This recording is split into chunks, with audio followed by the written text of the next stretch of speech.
A good operator didn't ask where the shooting was loudest. She asked what would fail if nobody moved. Maeve Stroud was only on the island to collect a rebuilt engine when the shooting started. She stepped into one collapsing piece of the fight, fixed it, and tried to step back out. Then the pressure shifted toward what she'd just saved. The carrier was already at the pier. Outside help was coming.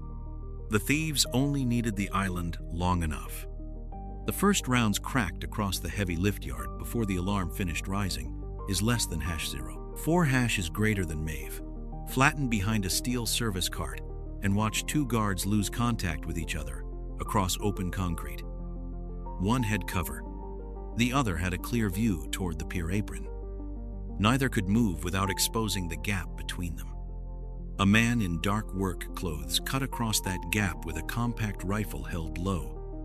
He wasn't spraying. He was moving toward the two turbine cores already strapped to commercial cradles near the yard center. Maeve looked once toward the engine bay.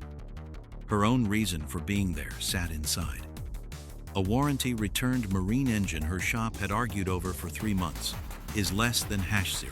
4# is greater than A folded invoice was still in her back pocket. The guard nearest her shouted, "Stay down. If I stay down, your left side opens." "Who are you?" "Someone already here." A burst struck the cart hard enough to shake rust into her hair. Maeve moved. She crossed only as far as the nearest concrete pedestal, using the moment when the armed man shifted his attention toward the pier. The stranded guard saw her move and understood faster than she expected. "Can you reach him?" Maeve asked. "Not clean." "Then don't. Hold the yard edge." "What are you doing?" "Closing your gap is less than #0. 3# is greater than." She did not take his weapon or his radio. She pointed once, waited until he saw the same opening, then moved into the dead ground between two pieces of equipment where the attacker had expected nobody to appear. The next seconds were close, ugly, and brief. The man changed direction when he found her there. Maeve drove him off the line he wanted, slammed into the side of a parked loader, and lost skin across one palm. The guard gained 3 steps, then 6. His partner recovered the angle from the pier side. The attacker broke away. "Now," Maeve said. The guards reconnected across the yard. Is less than #0. 4# is greater than. A second hostile element that had been pressing toward the service lane stopped advancing.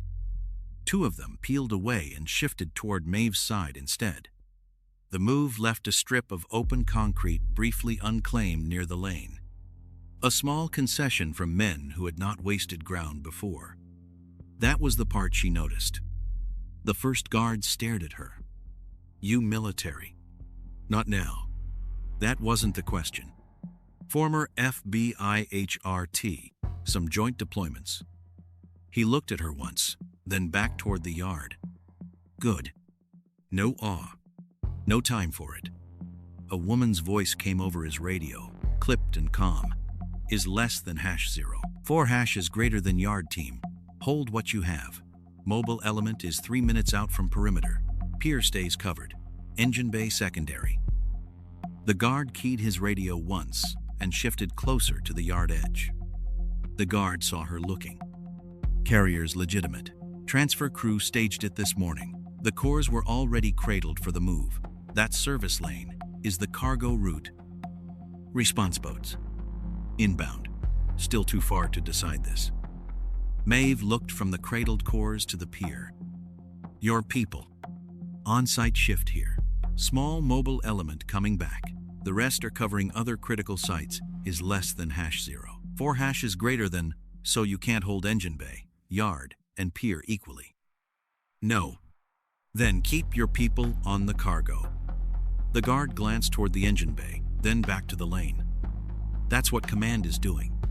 A round struck the far side of their cover and shook a loose washer across the concrete. The choice had already become physical. More fire struck the far side of the yard. One hostile team pressed the guards she had just helped, while another ignored a cleaner path toward unattended equipment and angled back toward the restored position. The guard frowned. "They're giving up ground." is less than #0. 3 hash is greater than. Maybe they think this matters more. What matters? Maeve looked at the line they had just rebuilt. I don't know yet. The radio voice returned. Move to yard cover. I want eyes on the lane and the pier. Nobody chases. Maeve stayed where she was for one more breath. She had fixed one broken piece. That should have been the end of her part. Instead, trained men were spending time and position to keep pressure on exactly that piece. The woman from the radio found Maeve behind a low concrete barrier at the yard pier boundary. You, Stroud. Yes. Etta Greer. This is my district is less than #0. 4 hash is greater than. Maeve nodded. Then tell me where not to stand. That depends on what you're willing to do. Something specific. Etta looked past her as another impact snapped against metal farther down the yard. Good answer. She pulled a hard lemon candy from one pocket, unwrapped it with her teeth, then held another out. Maeve stared at it. Dry mouth. I'll survive. Probably. Etta put the second candy away and leaned low enough to keep the barrier between them and the service lane. I can't hold the engine bay, the yard, and the pier equally, she said. Not with who's physically here.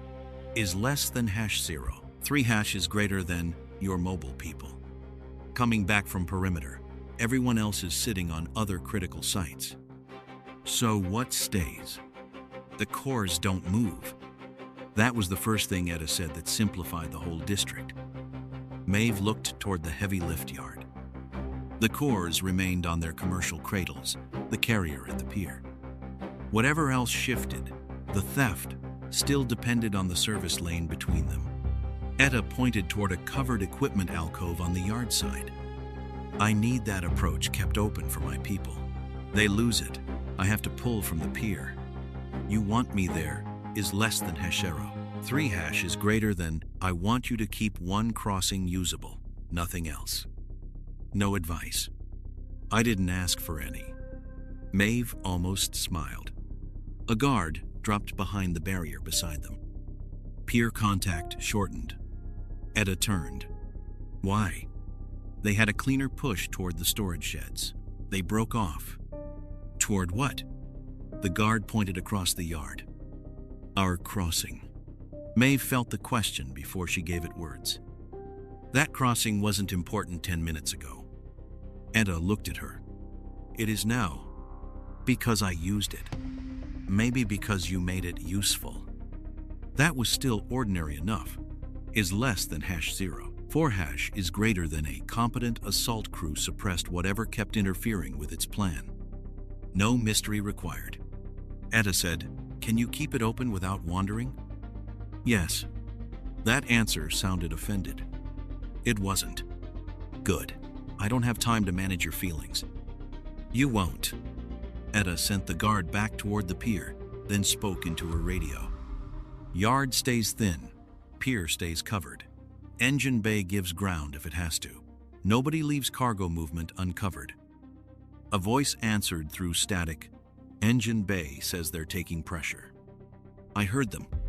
They want another pair. They don't get one is less than #0. 3 hash is greater than. Maeve watched Etta make the decision without apology. Material first, then people, then the objective that could actually leave the island. The engine bay mattered. It simply mattered less than the 2 cores and the carrier route. Your engine is in there, Etta asked. Maeve nodded. Change your answer. It doesn't. Another burst rolled across the yard. Maeve moved toward the crossing Etta had assigned her. She did not choose the route or decide which guards shifted with her. Etta handled both before Maeve reached the first piece of cover. Is less than #0. 4 hash is greater than. At the crossing, 2 defenders were pinned behind yard equipment, while a hostile pair held enough angle to keep them from moving. Maeve stayed on the problem Etta had given her. Your next move, one defender asked. Not mine. What were you trying to do? Reach the pier side stack. Then I'll keep this side from collapsing. You finish your move. The defender looked at her, understood, and nodded. He checked his partner's position, waited through one burst, then signaled the move himself. Pressure struck the metal above them. Is less than #0. 4# is greater than Maeve changed position only enough to force the hostile pair to respect her side of the crossing. One defender moved, then the second. Across the yard, another hostile team had a cleaner opportunity near unattended equipment. Maeve saw them start toward it. Then they stopped. One man looked toward the crossing. The pair turned away from the easier game and moved back into pressure around Maeve's position. The defender beside her swore. They just gave that up. For this crossing, Maeve kept watching the men angle back toward them. Looks that way. Y is less than #0. 3# is greater than Maeve watched trained people spend distance, time, and a better position to keep pressing a crossing that had mattered only after she touched it. Could still be suppression. You believe that? I believe it explains enough. Edda's voice came over the radio. Crossing holds. Pier holds. Nobody follows them if they peel. Maeve answered, understood. The hostile pair kept coming toward the harder fight. That was the problem now. Not that they were aggressive. That they were willing to pay for it. The hostile pair kept coming toward the crossing, but they did not come fast. That is less than #0. 4# is greater than. That bothered Maeve more than a rush would have. One man stayed behind cover and worked the angle. The other drifted wide enough to threaten the pier side stack without committing to it. They were forcing the defenders at the crossing to watch two problems at once. A guard beside Maeve said, "They're stretching us. They're checking whether you break first. You have a preference?" "Yes, don't." The guard gave her a look she ignored. A burst struck the equipment alcove and drove everyone lower. On the pier side, another defender moved too early and lost his lane back toward the yard. Is less than #0. 5# is greater than pier side is cut off, the guard said. I see it. We go get him. No. You move, this crossing opens. So he stays. No. I go where the two positions stopped helping each other. Edda's voice snapped over the radio. Pier side, hold. Yard side, don't chase the wide man. The guard said you heard her. I did. You're still moving. I'm not taking her people. I'm closing the break. You've got maybe seconds. Then don't waste them arguing. Maeve moved. Keep your side, she told the guard. Where are you going? Where you're losing contact is less than #0. 3# is greater than. She crossed low behind a line of parked equipment as the wide hostile shifted again. The man expected the defenders to choose between protecting the crossing and rescuing the pier side guard. Maeve chose neither. She reached the failing handoff itself. The hostile nearest the pier came around the corner hard enough that the distance vanished before either of them had room to reset. Maeve caught the man's commitment, turned with the collision, and felt her shoulder strike metal. His rifle banged against the side of the stack and went useless between them. There was only weight, breath, steel at her shoulder, and one decision made before the other man recovered. She drove him off balance long enough for the stranded defender to move. Go, Maeve said. The defender hesitated. What about you? Go. He went. The hostile man recovered and came back angry. Maeve took the impact, lost footing for half a step, then forced enough space to keep him from closing the crossing again. Her scraped palm tore open against rough steel. Behind her, the yard defender shouted, We're connected. That was the only result that mattered. The hostile man heard it too. Is less than #0. 4# is greater than he backed off. A second voice came from farther toward the pier. Damon, crossing failed. We lost the split. Maeve heard the name clearly. The same speaker added, He's still up, pulling him back. A reply came faintly through another radio, too broken to make out. The hostile nearest Maeve looked toward the pier, then withdrew instead of trying to finish the contact. Maeve could have followed. She did not. She stepped back toward the restored handoff. Etta arrived in the next breath, already using what Maeve had saved. "Pier pair moves now," Etta said into a radio. "Yard holds. Use the connection while it's open." One of the guards asked, "You want Stroud with them?" "No." Maeve looked at Etta. Etta looked back. "You fixed the crossing. That's what you asked. Then stop fixing it." Maeve almost laughed. "Gladly." The defenders moved through the opening. One covered while the other crossed. Then they reversed roles without waiting for Maeve. The pier side gained ground without costing the yard. Across the lane, the hostile group gave up a position they had nearly secured.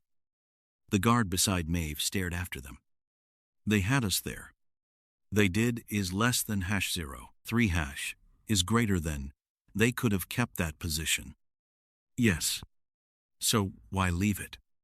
Maybe whoever is running them values the people more than the corner."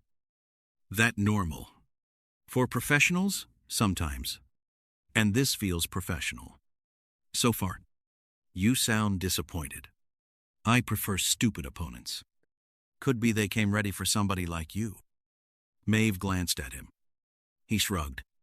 "Transfer days get contractors, serious ones. Everybody knows that." Etta heard him. He's not wrong. Maeve looked pierward. Etta said transfer days draw serious security. A crew this good could prepare for that without knowing anybody here. Etta said, "You bleeding?" Maeve looked at her palm. "A little. Shoulder. Works. Head. Fine." Etta studied her for 1 second longer than Maeve liked. Then the radio crackled again. "Pier side movement. Same people as before." Etta answered, "Track them. Don't feed them another position." Maeve listened to the clipped reports, moving toward the name she had just heard. Damon. Whoever he was on site, or close enough to matter. And his people were reporting ordinary field outcomes in real time is less than #0. 4# is greater than. Maeve wiped her palm on her pants and stepped away from the crossing. She had done exactly what she meant to do. The handoff held, the pier gained room, and the enemy had given up a near win.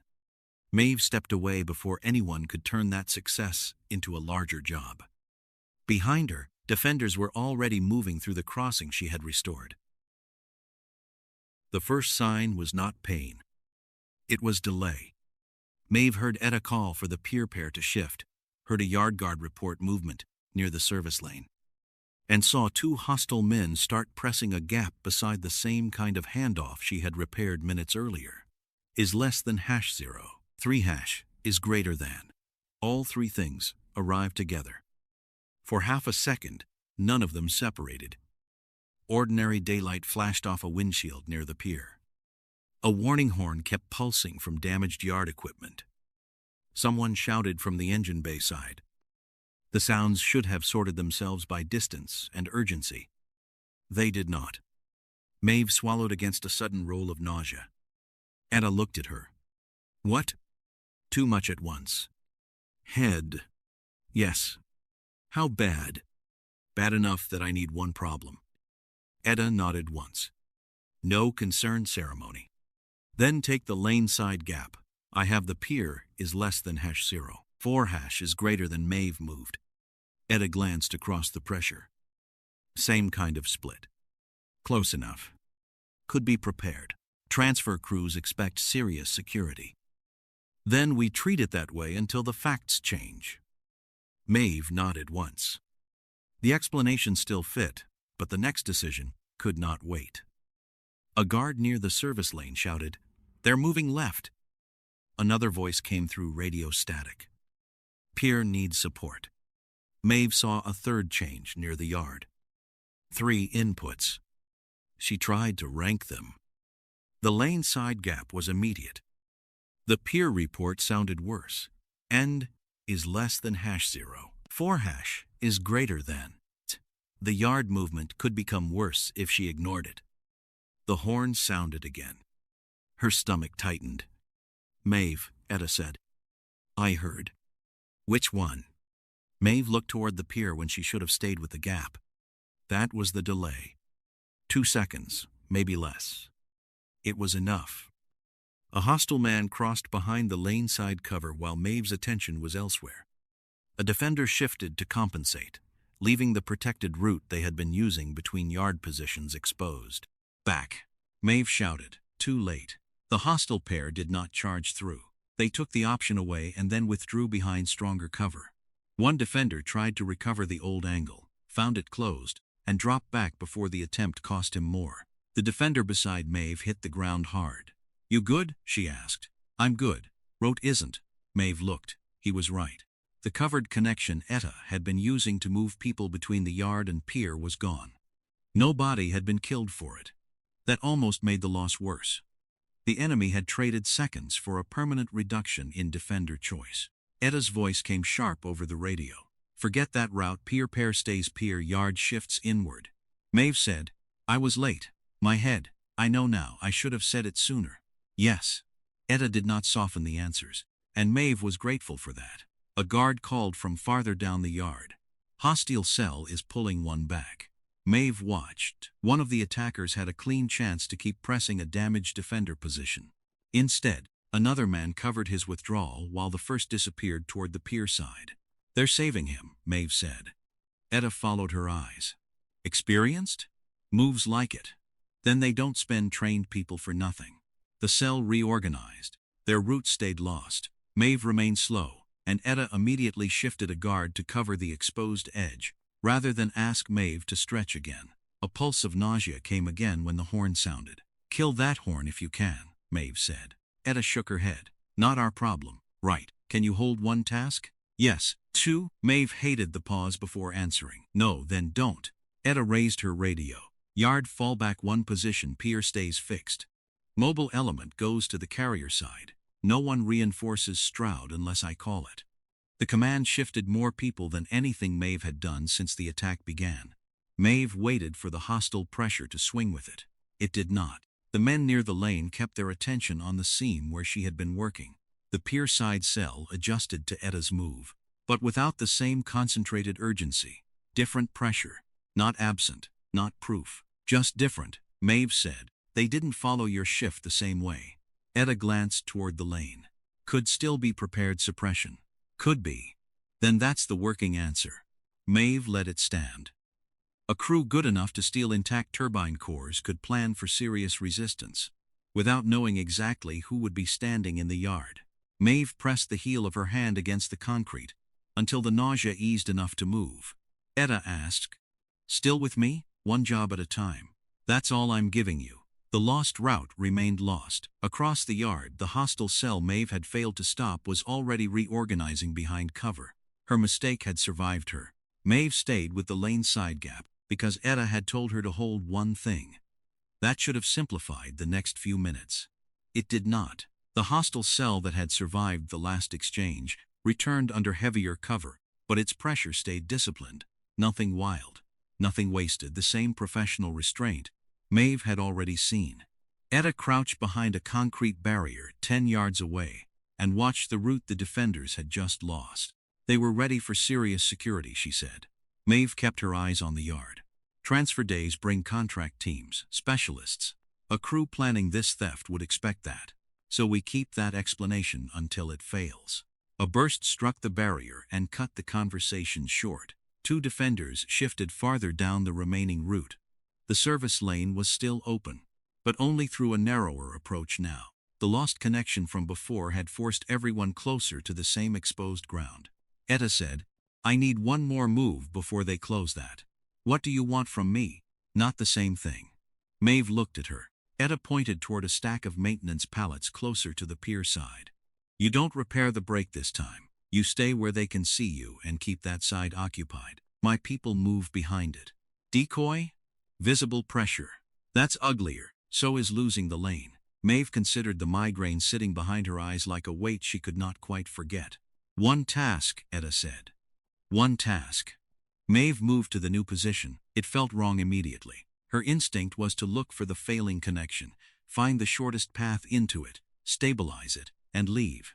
Instead, she stayed outside the seam entirely. She held one side of the problem while Etta moved people through another. The hostile pair nearest her did not react the way she expected. No immediate shift, no preloaded pressure. For several seconds they kept working the old angles. Maeve said into the radio, "They're late." Etta answered, "Late to what?" "To me. Keep doing it." Maeve stayed visible. A defender crossed behind her position. Then another. The first hostile adjustment came only after that second movement succeeded.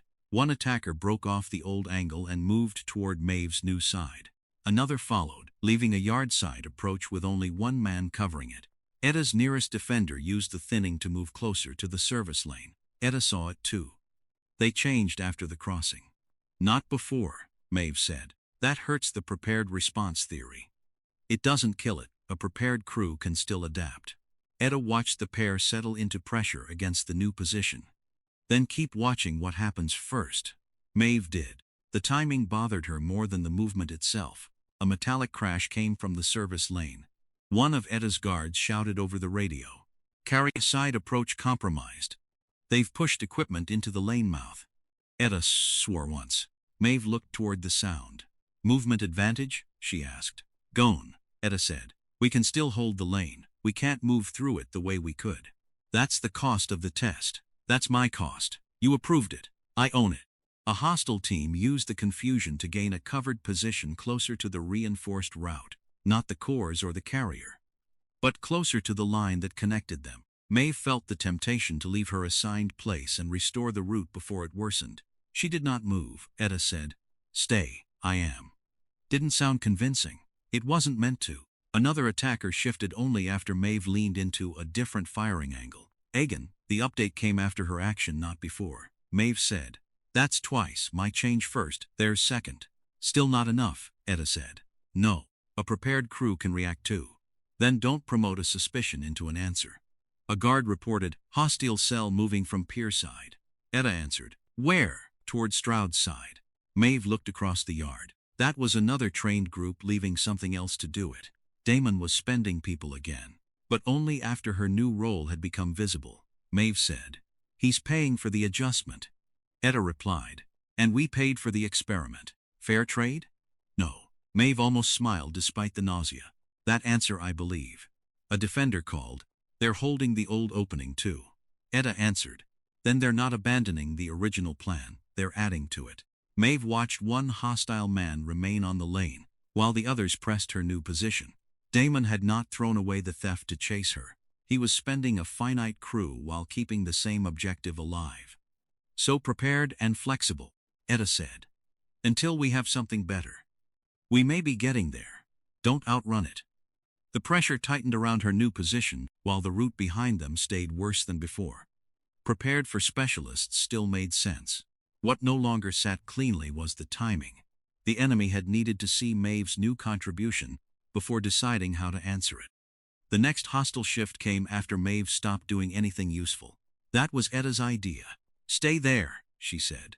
Maeve looked at the exposed yard position. "Doing what?" "Nothing for 10 seconds. That's your plan?" "That's my test." Pressure rattled against metal near the service lane. A defender farther left called for help. Maeve did not move. The hostile cell nearest her held its position too. Etta watched the yard, not Maeve. "Now move to the carrier side pair," she said. "That's across the open stretch." "Yes." "What about the left side call?" "Mine." Maeve went. She did not enter the failing handoff. She passed it. A local defender took the problem she would normally have stepped into. Maeve kept moving until she reached the carrier side pair and stayed with them. For 3 breaths, the hostile pressure remained where it had been. Then it changed. A man left the lane side cell. Another shifted from the pier edge. Both started working toward the people around Maeve's new task. Etta said, "After you moved." Maeve felt the answer forming and resisted it. "Yes, same thing in the last scene." "Yes, and my yard shift, they adjusted to it." "Same way?" "No." A burst hit the carrier side cover and forced Maeve lower. Etta's voice stayed level. "Crossing earlier, you entered the break, fixed it, stepped out."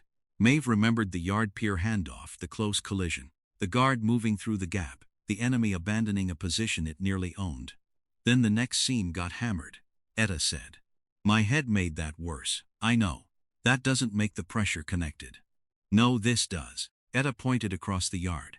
The hostile cell had not moved when the local defender took the exposed left side problem. It moved after Maeve changed tasks. Maeve said, "They waited." "Yes, not for the failure. For you to choose." The words landed harder than Maeve wanted. Damon did not need to know her history. The fight itself had given him enough. A broken handoff. Maeve entering it. Defenders recovering. Maeve stepping away. That sequence had been visible in the cleanest win of the day. Pressure had formed around the same kind of seam afterward. Maeve said. The crossing gave him a usable answer. Etta replied. "About what you do when something breaks. Not who I am. Doesn't matter who you are if he can see what you keep choosing." Another impact struck close enough to shake dust from the barrier. The carrier side pair began to fold inward. Maeve started toward the weak point. Etta snapped, "No." Maeve stopped. One of the local defenders moved instead. The position held badly, but it held. Maeve hated every second of watching it. Etta said, "From here on, you don't help whoever looks worst. You help who I assign." A hostile pair shifted toward the local defender struggling near Maeve. Etta pointed toward a different covered position. "Move there. Farther from the lane." Maeve moved. The attackers hesitated, then divided. One stayed with the local defender. Another peeled toward Maeve's new position. That split gave Etta's yard team enough breathing room to recover a few yards of usable cover. Maeve did not touch the problem. "And you don't move the instant a problem appears," Etta said. When the timing buys us something." Maeve crouched behind steel and felt nausea flicker at the edge of her attention. She nodded toward the left side position she had ignored. "They keep that one too?" "They do." The local defenders were still fighting there without her. It could fail. Then they own the failure or the save. "You stay where I put you." Maeve looked at Etta. Etta said, "My district, my allocation." "Understood." The response from Damon's crew was immediate. Now that Maeve's new task had become clear, more pressure arrived around the people nearest her. A second trained pair left a useful position near the yard edge and joined the suppression effort. The fixed target had not changed. The cores were still the reason for the fight. But Damon was spending more people to keep one defender side variable from changing the outcome again. Maeve said, "He's making the suppression more expensive. For himself, too. Which means fewer people on the actual theft. For now." A hostile group pushed harder toward the lane as if to compensate. Etta saw it. "There's the bill." The carrier side defenders took another impact. The left side team called again for help. Maeve stayed where Etta had put her. The migraine had not disappeared. The glare still made her want to narrow the world to one clean problem. Now she understood the other danger in that instinct. Repeating the same narrow solution gave Damon something he could use. Etta watched the pressure gather around Maeve's new task. "They're leaning harder on anyone beside you. That makes me spend people and decisions faster." Knowing why had not made the fight simpler. It had only changed what Etta could afford to let Maeve do.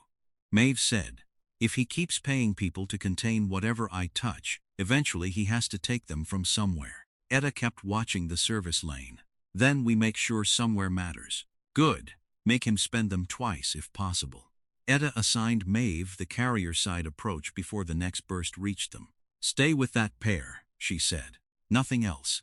Maeve looked once toward the engine bay. "Nothing else," Etta repeated. "I heard you." "Then make me believe it." Maeve moved. The migraine had changed since the last failure. It no longer broke several inputs into one useless blur. Now it slowed the switch between tasks. Her mind could lock onto one problem cleanly. Letting go and taking another cost a beat she no longer trusted. That made Etta's instruction useful. It also made the engine bay gunfire worse. The first hard impacts came from behind Maeve's left shoulder. She could hear metal taking punishment near the access where her rebuilt engine sat. One of the carrier's side guards glanced back. "Engine bay's getting hit." "I know. Your engine's in there." "I know that too. You want to go?" Maeve kept her eyes on the lane. Wanting to go and going are different things. "Two on our side," the guard said. "One staying wide. They're keeping us from the lane while another team leans on the engine bay. That's not random pressure. They're dividing us." It was too deliberate to ignore. Etta's voice came over the radio. "They're trying to pull you." Maeve answered, "Looks that way. Don't help them." Wasn't planning to. A sharp crash came from the engine bay. Maeve turned before she meant to. The retask lag was there again, not confusion drag. She saw a local defender break from one piece of cover and reach the access. Another followed. They did not need her to tell them what the problem was.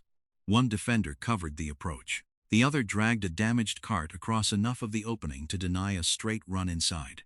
One shouted over the radio, "We can hold the entry. We can't keep the inside clean." Etta answered, "Hold the entry. Give up the rest if you have to." Maeve felt that sentence physically. Her engine was inside the part being given up. The carrier side guard said, "That's rough. It's still the right trade," Maeve said. Etta appeared briefly behind the next line of cover and pointed toward the lane. "Maeve, your problem is there. I see it. Two are edging toward the reinforced route," the guard said. "They're not on the cores yet. They're making room around whoever protects the lane. If we shift badly, they get the route." Maeve stayed with the assigned pair and waited until the attackers committed farther than they had before. Then she moved just enough to force them to stop and deal with her side. The guard beside her used the pause to regain a better position. "Now?" he asked. "Now." He crossed. The second guard followed.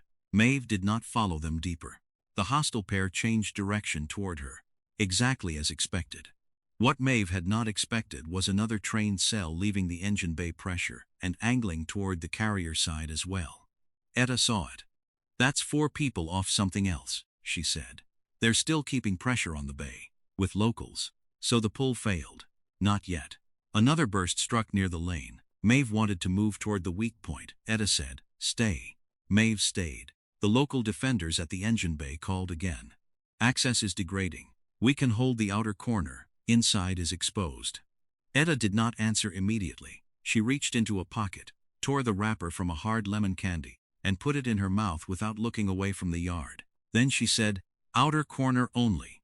Do not spend people on the interior." Maeve heard the wrapper crackle under the gunfire. Nothing in Etta's voice changed. Maeve's engine had just become an acceptable loss without anybody using the phrase.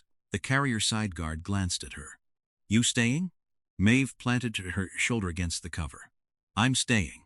The next hostile move made the cost visible. One attacker shifted toward Maeve. Another abandoned a cleaner angle on the service lane to keep pressure on the people around her. "Lane push just stalled," a defender reported. "They don't have the separate cover they had before. They pulled too many people this way." Etta answered, "Move into what they left. Don't celebrate it. Use it before they can take it back." The cores were still on their cradles. The carrier still waited at the pier. But fewer hostile bodies were shaping the route between them. Etta said, "There." Maeve saw it. "They're paying again. And my people at the bay are still standing." A local defender's voice came through the radio, breathless but controlled. "Outer access holding, interiors gone." Maeve closed her eyes for half a second. The rebuilt engine was not gone yet, but the space protecting it was. She opened her eyes and stayed on the carrier side task. The old instinct had always been to solve the piece that looked nearest to collapse. Now she let one collapse without her. The defenders there carried it anyway, and Damon had spent another trained cell trying to make her forget why. Damon's shortage showed first at the pier. Etta said, "The carrier is still at the pier. The cores still have one reinforced lane to reach it." Only one hostile pair now covered the carrier side. Etta saw it at the same time Maeve did. "He can't protect both ends separately. He'll fold the jobs together," Maeve said.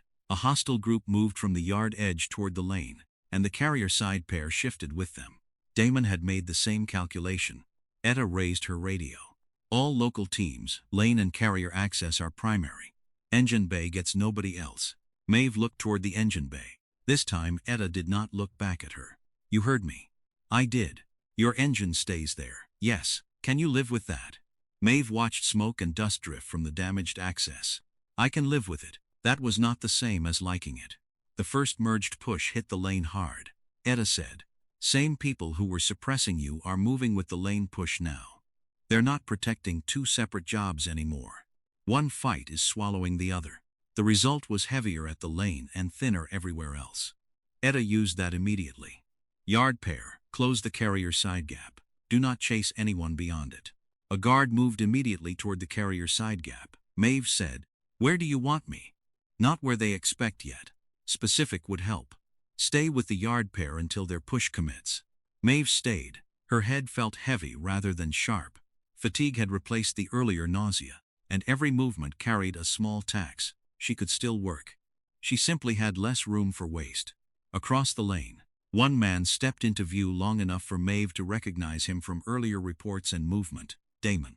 He was closer now because somebody had to hold together tasks that had once belonged to separate cells. For a moment he crouched behind cover near the pier side. Spray had spotted his ordinary prescription glasses. He pulled them off, wiped them once with the inside of his shirt, replaced them, and immediately pointed two men toward the lane. Nothing dramatic. Just a tired commander with fewer people. Etta said, "He's in it now." "Yes, that helps. It means he ran out of distance." The attackers pushed. A local defender at the lane gave ground one step, caught himself against a steel post, and stopped. His partner moved up beside him without waiting for Etta to repeat the order. Etta sent another defender to the carrier access. Maeve waited. The old version of herself would already have entered the most obvious weak point. She did not. Damon committed another pair toward the lane. Etta said, "Now chilt sides." Maeve moved away from the yard pair and toward a lower position. That supported the carrier side defenders instead of the failing lane center. The hostile suppression hesitated. Then it split. One attacker turned toward Maeve. The other stayed with the lane push. Neither function had enough people to do both jobs cleanly. The carrier side defender saw the opening. "They lost my side."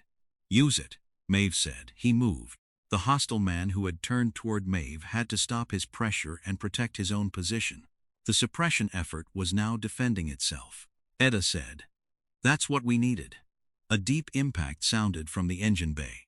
Maeve felt it before she understood it. Another followed. A local voice came over the radio.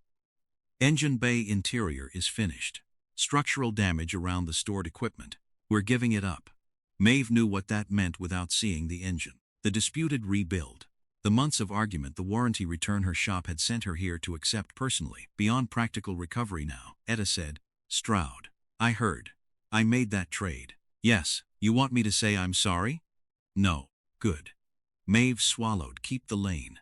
They did, not cleanly. Maeve said, "They still have enough trained people to threaten the lane.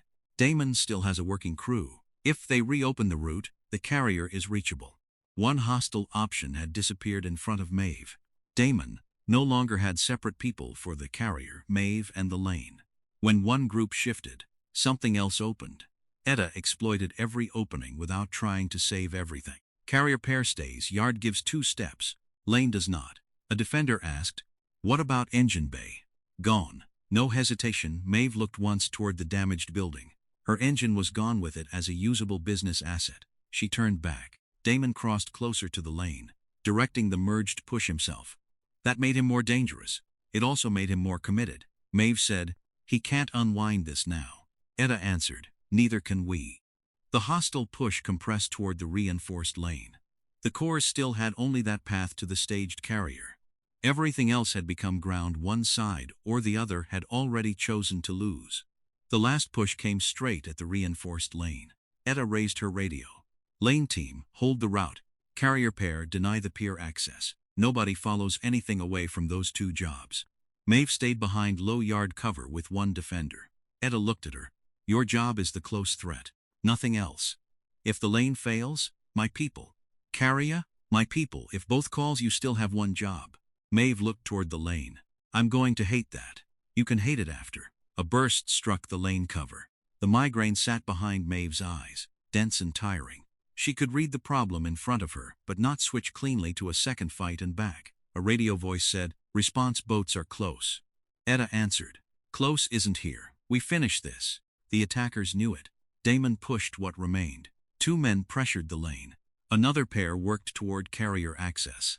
Damon moved between them, close enough to hold the merged effort together. The defender beside Maeve said, "He's committing. He has to. You see our threat? Coming." One hostile man broke from the lane and entered the narrow space beside Maeve's barrier. The defender shifted. Maeve said, "Keep the rear. I can take him. Then nobody watches behind us. That leaves you." For a few seconds. "Stroud. Rear." He obeyed. The attacker reached Maeve fast. The first collision drove her shoulder into steel. Fatigue made the recovery slow. He pressed forward, trying to clear her from the opening. Maeve gave one step. The defender called, "Second man behind us. Yours." "You sure?" "No, do it." Maeve felt the first attacker commit his weight and turned him off the line. They hit the barrier together. Her injured palm opened again. Behind her, the defender said, "Rear contact." Maeve heard another impact. "Status? Still mine. Keep it." Damon moved toward the lane while Maeve was tied up. Etta saw him. "Lane team close 2 steps. Carrier pair stays fixed." A guard answered, "Lane tightening." Another said, "Carrier access holding." Damon changed direction. Maeve saw him leave the lane approach and cut toward her close space. The defender said, "He's coming to you. I see him. You want me?" "Not yet. You're already occupied." "I noticed." Damon waited until the first attacker had Maeve pinned before entering. He was still choosing the move most likely to reopen the route. Maeve said, "Switch on me." "When?" "Now." The defender left the rear only after the second attacker fell back behind cover. He took Maeve's first opponent as Maeve turned toward Damon. Damon hit her before she had balance. Maeve went down beside the barrier. Her head struck metal and the carrier lights doubled for a moment. The defender shouted, "Maeve, stay on yours." "Damon's through." "Not yet." Damon tried to break past toward the lane opening. Maeve caught his jacket long enough to spoil the move. Etta's radio voice cut through. "Carrier, pair, do not chase, hold access, copy."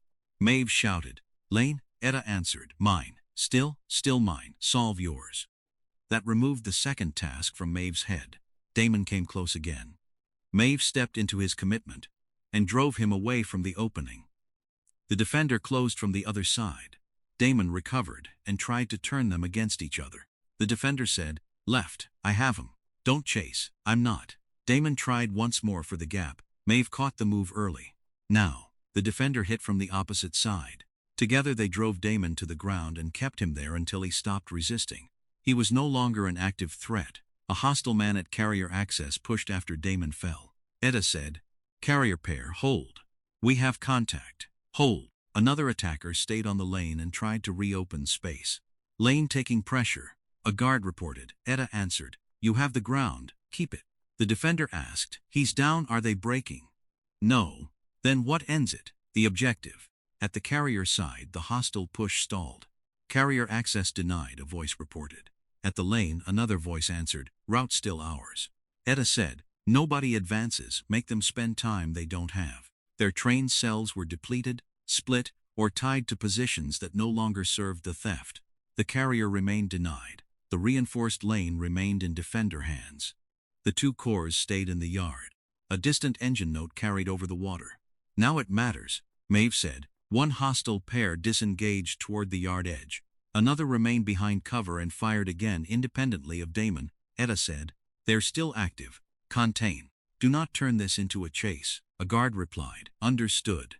The last useful pressure on the lane faded when the attackers could no longer rebuild the route before outside forces arrived. Etta reached Maeve. "Lane and carrier, still ours. The corps haven't moved." Etta looked toward the remaining hostile positions. "And them? Still making their own choices. So we keep containing them." Maeve pushed herself upright. Etta said, "Can you take another task?" "No." Finally, a sensible answer. Maeve looked at the lane, then the carrier. The approaching boats were loud now. "They didn't decide this," she said. Etta shook her head. "My people held their part. You handled yours."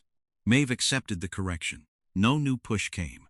The route stayed closed. The carrier stayed denied. The corps did not move. The first outside responders reached the pier after the shooting had stopped. By then the 2 turbine corps were still in the yard. The reinforced lane belonged to Etta's people, and nobody was trying to move the carrier. Maeve sat on the edge of a damaged service platform with one hand pressed against her forehead. Etta walked past, speaking into her radio. "Response team takes perimeter and detainees. My people keep the corps until transfer control is rebuilt." The radio clicked in acknowledgement. Etta stopped near Maeve. "What's left of it?" Etta followed her eyes. "Enough building to know where the building was." "My engine? You already know." "Yes." Maeve stood more slowly than she wanted to. Her scraped palm had dried stiff, and the shoulder she had hit in the yard protested when she pushed away from the platform. The headache had not gone anywhere. Neither had the fatigue. Around them, Outside responders took over perimeter, detainees, and damage control after the fight was already decided. Etta said, "Your phone still works." Maeve checked it. Maeve reached into her back pocket and found the folded invoice she had carried through the entire fight. One corner was wet. Another had a dark smear from her palm. 3 months of argument over a disputed rebuild. 1 flight to an outer island. 1 engine she was supposed to accept personally and bring back into the ordinary machinery of a small business. Now there was nothing practical to bring home. The shop would lose the scheduled work. The customer would lose time. And none of that became smaller because the cores were safe. Etta said, "Partner. Partner first, customer after. They going to be happy?" "No." "Good." Maeve looked at her. Etta shrugged. "Means they understand money." Maeve unlocked the phone. For a moment she remembered the short training contract she had taken after federal work. A few weeks had stretched into most of a year, each extension reasonable on its own, until her business partner had nearly stopped waiting for her to come back. Etta said, "You need privacy?" "No." "Then call." Maeve dialed. Her partner answered on the 4th ring. "Tell me you have the engine." "I don't have the engine." A pause. "What happened?" "It was destroyed." "Destroyed how?" "There was an armed theft at the maintenance district." Another pause, longer this time. "You were there for an engine." "I know." "You got involved." "Yes." "Are you hurt?" "Headache." "Bruised functional." "That sounds like your version of hurt." "Probably." "And the customer?" "I'll call them next." "You understand we're eating part of this?" "Yes." "You understand they're going to blame us first?" "Yes." "You understand I'm not explaining to them why our acceptance trip turned into a war story?" "That's why I'm calling them." Her partner exhaled. "Good." Maeve looked toward the damaged engine bay. "I'll send pictures of what's left when they clear access. Do not promise replacement timing." "I won't." "Do not promise money we haven't calculated." "I won't." "And do not disappear into somebody else's emergency for 6 months." Maeve closed her eyes. "I'm coming back." "When?" "As soon as they release me to leave." "That answer I can use." The call ended. Etta had moved several steps away during the conversation. Maeve said, "You could have pretended not to hear that." "I did." "You're bad at it." "I have other duties."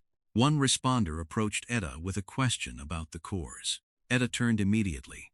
"Keep them where they are. Nobody moves either core until my people hand the site over properly." The responder nodded and left. No ceremony followed. No one asked Maeve to stay. "That helped," Etta said. "Customer next?" "Yes." "You want the damage wording?" "No." "Also good." Maeve unfolded the invoice against her knee and found the customer number. Her thumb hovered over it. Etta started back toward the pier. "Grier." Etta looked over. "The cores?" "Still ours." Maeve nodded. That was enough. She entered the customer's number, checked the invoice total once, and pressed